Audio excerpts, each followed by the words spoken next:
You have a burnout light bulb or recessive light. So this is an LED recessed light. So how to change this is there's no bulb in here, right?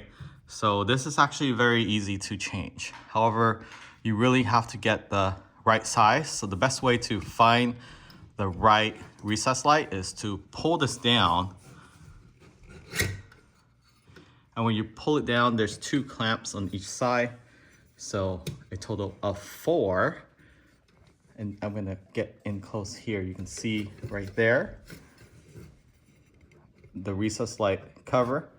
You basically lift it up a little bit, squeeze it together with your thumb and index finger. And that's how you release it. And same thing on this side.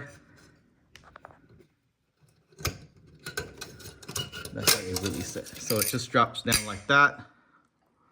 And then you have this plug, and then you just get the serial number or the model number. And this is Elite.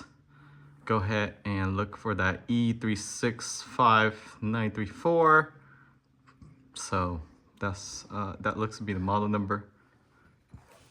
And go ahead and order it. This is energy efficient, good for 5 years. However, sometimes they do burn out earlier than 5 years. They say is up to 25 years, but really we've been seeing a lifespan of about 5 years, which is still pretty good compared to a regular light bulb, and also use a lot less energy than a fluorescent light bulb.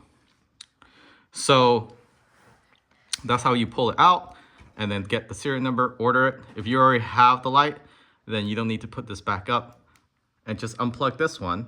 And once you unplug that, put the new light back on, and in reverse order. So that's how you change your recessed light without a light bulb.